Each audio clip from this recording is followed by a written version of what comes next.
Hello, listeners. This is Kat, and welcome back to Put Your Hands Up Podfics. This will be the continuation of Sometimes All It Takes to See Is to Look. This will be Part 12, Chapter 12, entitled Friends. Shouta thinks class has been going well. His students are still getting used to not having Bakugo in class anymore, and having Monoma instead. The new blonde has been surprisingly docile. Besides the first introductions, he hasn't spoken all that much. Of course, it's only been a few days, so it's somewhat understandable. Although, there had been a certain tenseness in the air that had only gotten worse. Plus, there was the matter with Midoriya. Something else this time. Shouta had noticed how he was avoiding everyone in class. When he would usually talk with his friends before it began, he had not. He also rushed out of the room at lunch without talking to anyone. Though whatever it was, Uraraka had gotten him to talk to her at the end of the day, so that was good. Shouta wanted to address this as soon as possible, however. He wasn't planning on letting anything else slip past his notice when it could potentially be detrimental to his student, so he opted to find Midoriya and get it over with the next day. He did not have to find Midoriya. To Shota's immense surprise, and a small amount of pride at the show of trust, his student came to him. First thing in the morning, a good amount of time before the school day began, the kid was standing outside his office door, nervously shuffling his feet and fiddling with the straps of his backpack. Aizawa-sensei? Midoriya, do you need something? Shouta leaned up against the door of his office. Well, He sucked in a deep breath. Can I ask you something? Shouta gestured into his office as a response. Midoriya entered and somewhat hesitantly sat on the couch facing Shouta. Then he began speaking without prompt, still messing with his backpack that he neglected to remove.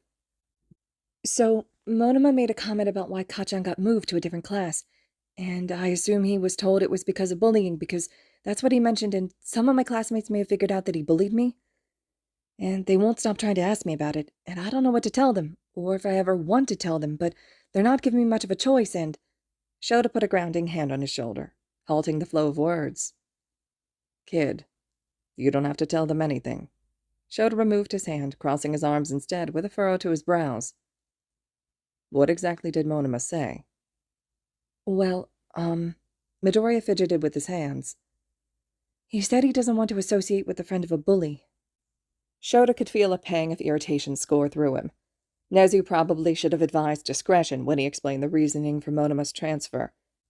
And Monoma obviously didn't have the full story, calling the victim of the bullying a friend of a bully, and by association a bully himself. That's probably the least accurate and most harmful accusation to make. Though Shouta couldn't discount the fact that Midoriya probably considered himself Bakugo's friend still, at least until very recently. I'll have a talk with Monoma about saying things like that. The kid's eyes widened and he waved his hands in front of his face. Oh? No, you don't have to, Shouta sighed. It was a pretty mean thing to say, though. Midoriya frowned slightly. I just don't want him to get in trouble. He's probably still adjusting. Shouta pursed his lips. That was probably true, and Monoma most likely didn't understand the implications of his statement. He was probably just looking to antagonize people as a defense mechanism for his insecurities. He won't be in trouble. He just needs to understand how to be sensitive with things like this. Think of it as a hero lesson, since it's a good skill for heroics to be compassionate towards victims. Midoriya shrugged and looked down to watch his hands mess with his sleeves. Okay, I guess.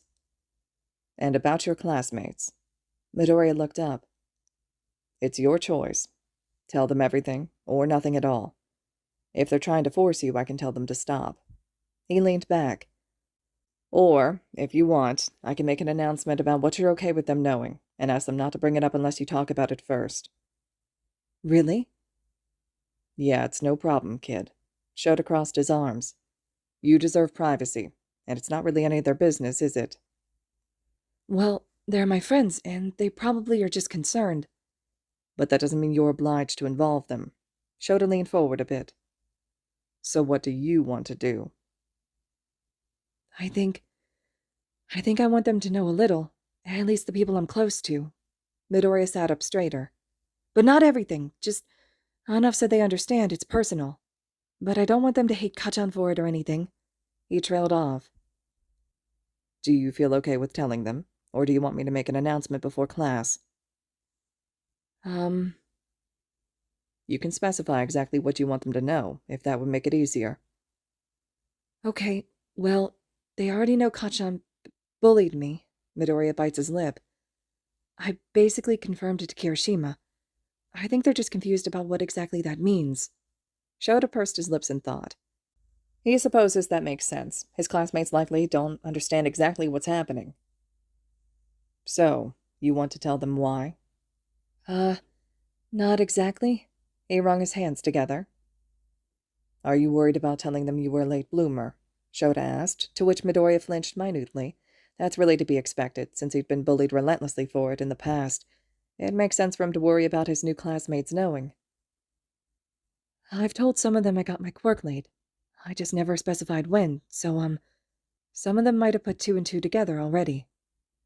He was probably right about that, depending on who he's told. There are a lot of smart kids in Class 1A. Okay, let's do this then. Shouta looked pointedly at Midoriya. I'll tell them not to bother you about it, and you'll tell who you want, what you want, whenever you're ready. Good? After a moment of thought, Midoriya nodded, curls flopping with the movement. Good. Midoriya left his office to go wait for class to start, while Shouta spent another few minutes there to snatch any last rest he could. He usually walked in the moment class began, or was there in his sleeping bag beforehand. For his announcement, all the students needed to be there before him. When he walked in classroom 1A right as the bell rang, the chattering voices immediately ceased and everyone was in their seats. He glanced at Midoriya, who had been sitting at his desk talking to Uraraka, and the kid gave him a tiny smile. Before we begin today's lesson, Shouta began, it has come to my attention that some of the nature of Bakugo's transfer was discovered. He looked at Monoma, who was sitting haughtily as ever and yet would not meet his eye. Please respect the involved parties' boundaries and do not ask questions that could be sensitive that they do not bring up first. If I hear that anyone has done this, there will be immediate consequences. Shouta flared his quirk and met the eyes around the room. Most of them seemed to look nervous or guilty, shooting small glances towards Monoma and Midoriya. Okay, he asked. Yes, Sensei, came the chorus of students' responses. Shouta nodded once, tersely, then began class. No one had tried to ask him anything since Aizawa-sensei told them not to. It was nice not having to worry about his classmates pestering him from all sides during any chance they got. When class ended for lunch, Izuku finally felt comfortable enough to eat with his friends again. Though, to be fair to them, they weren't the ones trying to dig up information from him. He just couldn't stand eating in the lunchroom surrounded by people that know. Deku-kun, are you joining us for lunch today? Uraraka bounded up to his desk where he was still packing up, Ida and Todoroki in tow. Yes, Ida said with a chop. We've missed having you at lunch. Todoroki nodded stoically in agreement. Izuku found himself smiling. Yeah, sounds great. He stood to follow them out, Uraraka saddling up beside him, and Todoroki and Ida matching their pace. It was nice. His friends were nice. They weren't mentioning anything, they weren't looking at him differently or acting differently around him, even though they knew he was bullied and weak. Maybe he could tell them? Just his closest friends. He doesn't want to lose them, but they were so nice. They probably wouldn't care if he explained it, if they didn't care now. Okay. Izuku steels himself as they enter the lunchroom.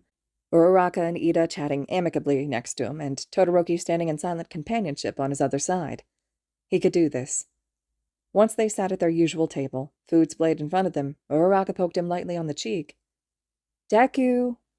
Izuku jumped slightly from where he was staring off into the distance, lost in thought. Oh, sorry, Uraraka, I must have zoned out. He grinned sheepishly and looked at his friend. Did you say something? She shook her head, bangs flopping to each side as she did. Nuh-uh, just checking on you. She smiled brightly, and Izuku felt his heart grow warm. Yes, Midoriya, don't forget to eat. Proper nutrition is a vital part of being a hero in training. His following erratic arm movement bumped into Todoroki's bowl, spilling some over the side. Todoroki looked down at his spilt soba with a heartbroken expression. My soba. Izuku couldn't help it when he burst out into giggles. They laughed along with him. Even Todoroki twisted his mouth into what could be considered a smile. He missed sitting with his friends. They were just so good. He shouldn't be so worried. Izuku wiped one last tear from his eyes, as they settled into a pleasant conversation as they ate. The sounds of the lunchroom fell away to the lull of friendly chatter. When they had all finished, they still had some small portion of lunchtime left to chat. Izuku took a deep breath. Guys. The conversation between them paused, as they all turned to look at him, probably hearing his more serious tone. Deku? Uraraka latched onto his arm from beside him, and Todoroki and Ida focused on him from across the table. I just want to say, thanks for being such good friends, and for not pressuring me to tell you about anything after... He trailed off and bit his lip. Of course, Uraraka grinned sweetly. You're our friend, Midoriya. We would never want you to be uncomfortable. Todoroki looked sincerely at him. You're very welcome, although you do not really have to thank us. Ida shot an exaggerated smile his way. Izuku felt tears pool in the corner of his eyes, and he sniffled. You guys are the best. He sniffled again, and Uraraka wrapped him in a hug. Aw, Deku. After a moment, he was able to calm down and continue saying what he originally wanted to. He scrubbed the last tears off his face and continued.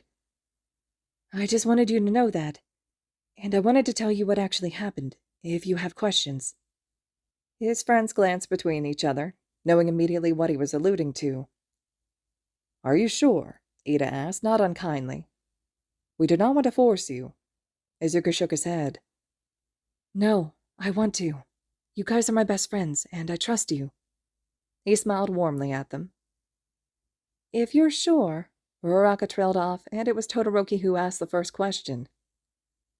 So, Bakugo bullied you in junior high.